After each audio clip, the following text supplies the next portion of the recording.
মেয়েদের জীবনটা আসলে অনেক অদ্ভুত, তাই না?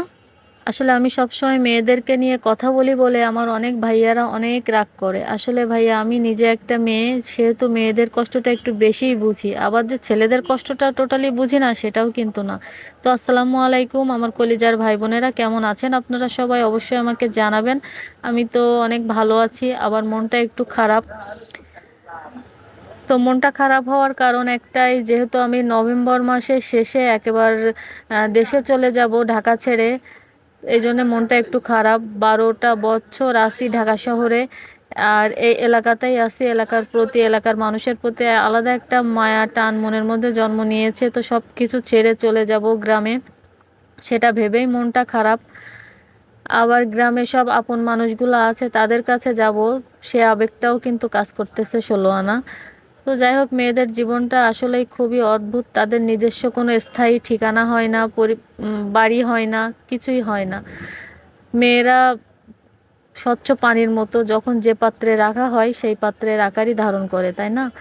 তো যখন মেয়ে ছিলাম, কারোর ঘরের মেয়ে, তখন জীবনটা একরকম ছিল। এখন যখন কারোর ঘরের বউ হয়েছি, কারোর মা হয়েছি, এখন জীবনটা অন্যরকম। আবার যখন কয়দিন পরে কারোর শাশুড়ি হব, দাদি হব, নানি হব, তখন কিন্তু জীবনটা আবার অন্যরকম, তাই না? তো ছেলেদের তো নিজস্ব একটা বাড়ি থাকে, যে এটা আমার বাড়ি। কিন্তু মেয়েদের কিন্তু আসলে কোনো বাড়ি হয় না, কখনো বাবার বাড়ি, কখনো ভাইয়ের বাড়ি, কখনো স্বামীর বাড়ি, কখনো ছেলের বাড়ি। আসলে নিজের কোনো বাড়িই হয় না মেয়েদের। তো যাই হোক, সকালে নাস্তা করে নিলাম। শুক্রবারের দিন ছিল। সকাল সকাল ওঠা হয় না শুক্রবারে কখনোই, একটু দেরি করেই ঘুম থেকে ওঠা হয়, যেহেতু ছুটির দিন, সবার ছুটি থাকে, মেয়ের ছুটি, বাবার ছুটি, একটু দেরি করেই ঘুম থেকে উঠি আমি শুক্রবারে। আর শুক্রবারের নাস্তাটা কিন্তু সবসময় বাইরে থেকেই নিয়ে আসা হয়। তো যাই হোক, আজকেও ব্যতিক্রম কিছুই হয়নি। শুক্রবারে বাইরে থেকে নাস্তাটা এনে নাস্তা খেয়ে সব কিছু গোছগাছ করে এই তো এখানে আমি আমার কাজ নিয়ে বসে আছি। এই যে রঙের কাজগুলো আমি অবসরে করে থাকি। রঙের কাজগুলো করতে কিন্তু আমার ভালোই লাগে, খারাপ লাগে না। তো সব কাজ ছেড়ে দেশে গিয়ে হয়তো নতুন কোনো কাজ করব, নতুন কোনো কাজের সন্ধানে। আসলে বসে থাকা মানুষ আমি কখনোই না, আমি বসে থাকাটা পছন্দ করি না। সেখানে গিয়েও কিছু একটা করব, ইচ্ছা আছে। সবকিছুই তো শেয়ার করব আপনাদের সাথে। আপনারা আমার সুখে দুঃখে সব জায়গার সঙ্গী, আপনাদের সাথে সবটাই শেয়ার করব। সুখটা যেমন ভাগ করে নেই, দুঃখটাও ভাগ করে নেব অবশ্যই। তো আপনারা সবাই আমার জন্য একটু দোয়া করবেন, আমি যেন মনটা শক্ত করে সেখানে গিয়ে থাকতে পারি, বা নিজে কিছু একটা করার উদ্যোগ নিয়েছি মনে মনে, সবটা আপনাদের সাথে জানাবো সময় হলে। তো যেন আমি নিজের পায়ে দাঁড়াতে পারি, নিজের একটা পরিচিতি আমার থাকে, আমি যেন, যেটা আমার নিজের, একান্ত আমার নিজের, এরকম বলার ক্ষমতা যেন আল্লাহ আমাকে দেয়। আপনারা সবাই আমার জন্য একটু দোয়া করবেন বেশি বেশি, আর আমার মেয়েদের জন্য একটু দোয়া করবেন। এত কষ্ট কিন্তু তাদের জন্যই করা, তাদের সুন্দর একটা ভবিষ্যৎ দেওয়ার জন্য। আসলে ঢাকা শহরে অনেক খরচ, অনেক খরচ। আয়ের থেকে ব্যয় বেশি। যে টাকা মাস গেলে আমরা বেতন পাই, তা দিয়ে ঘর ভাড়া, বাচ্চাদের পড়াশুনো, খাওয়া খরচ, সব কিছু মিলিয়ে একটু কষ্টই হয়ে যায়। তো ভাবলাম যে দেশে গেলে তো একটু খরচ কম হবে, তো যাই, দেশেই চলে যাই। এই জন্য দেশে যাওয়া, তাদের একটা ভালো স্কুলে দেয়া, সব কিছুই ভালো হবে এই চিন্তা ভাবনা নিয়েই দেশে যাচ্ছি। বাকিটা আল্লাহ ভরসা।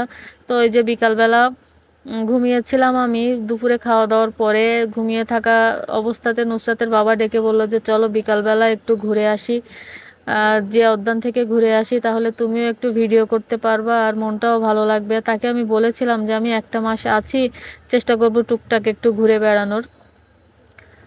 তো এই জন্য হয়তো সে আমাকে ডেকে বাইরে নিয়ে আসছে। তো এই যে আমরা জিয়া উদ্যান আসছিলাম, আর এখানটায় আমাদের প্রায় প্রায় আসা হয়, কারণ এটা আমাদের বাসার কাছে, এই জায়গাটা আমাদের প্রায়ই আসা হয়। তো সেই চিরচেনা জায়গাগুলো একটা সময় আর ইচ্ছা করলে দেখতে পাবো না। এখন যেমন ইচ্ছা করলেই দেখতে পাই, আসতে পারি, তখন আর পারবো না। আর আমি এমন একটা মানুষ, আমার যখন যেটা মনে চায় তখন সেটা করতে না পারলে আমার খুবই খারাপ লাগে, বিরক্ত লাগে। আমার যেটা মনে চায় সেটা করতে, আমি কখনো কারোর সাহায্যের জন্য বসে থাকি না, যে আমার স্বামী আসুক তারপরে যাব, বা সাথে কেউ থাকলে তারপরে যাব, তারপরে করব। আমি এরকম কখনোই করি না। আমার যেটা মনে চায় আমি তৎক্ষণিক সেটা করতেই পছন্দ করি। আমি সবসময় আমার মনের যে চাওয়াটা সেটাকে প্রাধান্য দিই বেশি। তো সামনে থেকে ঘুরে আমরা এই যে পেছন সাইডে জিয়া উদ্যানের এদিকে আসলাম। তো একটু ভেতরে যাওয়ার ইচ্ছা আছে, তো আপনারা সঙ্গে থাকুন। আর এখানে কিন্তু বিকালবেলা শুক্রবার অনেক ভিড় থাকে, অনেক মানুষ থাকে, সবাই সবার মতো ভিডিও করে, ঘোরাঘুরি করে, ভালোই লাগে এখানে আসলে। তো আজকে আপনাদের সাথে অনেকগুলো কথা শেয়ার করে ফেললাম, যদি ভুল কিছু বলে থাকি অবশ্যই ক্ষমা সুন্দর দৃষ্টিতে দেখবেন। আসলে আমি মানুষটা অনেক ছোট, অত কিছু বুঝি না, তবে বাস্তবতা আমাকে যতটুকু শিখিয়েছে আমি মনে করি যে আমি আসলে অনেকটাই বুঝি। আর এটা নিয়েও আমার কথা শুনতে হয়, নুসরাতের বাবা সবসময় আমাকে বলে আমি নাকি বেশি বুঝি। তা আসলে আমি এটা মানি যে আমি একটু বেশিই বুঝি, কারণ পরিস্থিতি আমাকে একটু বেশি বুঝতে শিখিয়ে দিয়েছে। একটা সময় আছে যখন আমি কিছুই বুঝতাম না, বাট পরিস্থিতি আমাকে বেশি বুঝতে বাধ্য করেছে, এই জন্য আমি বেশি বুঝি। তো এই যে দেখেন উপরে এরা দাঁড়িয়ে ছিল, আর কেউ কেউ তো লাফ দিয়ে পড়ছিল পানির মধ্যে, গোসল করতেছে অনেক বাচ্চা কাচ্চা। তো ভালোই লাগে, দেশ গ্রামে গেলে এগুলা দেখা যায়। ঢাকা শহরে তো পুকুরে গোসল করা বা নদীতে গোসল করা এগুলো দেখাই যায় না। তো এই যে আমরা ভেতরে চলে আসছিলাম, এখানে দাঁড়িয়েছিলাম, এই যে সূর্যটা প্রায় ডুবে ডুবে যাবে, অনেক সুন্দর লাগছিল। আর নুসরাতের বাবা মনে হয় এখান থেকে চানাচুর নেবে বলে দাঁড়িয়েছিল, তো আমিও এখানে দাঁড়িয়ে একটু ভিডিও করলাম। আর এই যে দেখেন ভেতরে অনেক মানুষ। তো এই যে আকাশে অনেক পাখি উঠতেছিল, ভাবলাম আপনাদের সাথে একটু শেয়ার করি। আমার এইসবগুলো দেখতে অনেক ভালো লাগে, প্রকৃতি আমাকে খুব করে কাছে টানে, কেন জানি না, আমি প্রকৃতিকে অনেক ভালোবাসি। আমার চারিদিক সবুজ দেখতে অনেক ভালো লাগে। আর আমার সামনে এই যাকে দেখতে পাচ্ছেন, ছোট্ট একটা বাচ্চা, দেখে মনে হচ্ছিল যে কোনো একটা ভদ্র পরিবারেরই সন্তান। তার পোশাক আশাক চালচলনে সেটাই বলে দিচ্ছিল, কিন্তু দেখেন সেও নিজের একটা কর্ম বেছে নিয়েছে। আসলে প্রত্যেকটা মানুষের উম, কি বলবো, বাস্তবতা যে কখন কোথায় কিভাবে কাকে নাড়া দেবে কেউ বলতে পারে না। তা সেও হয়তো বাস্তবতার শিকার।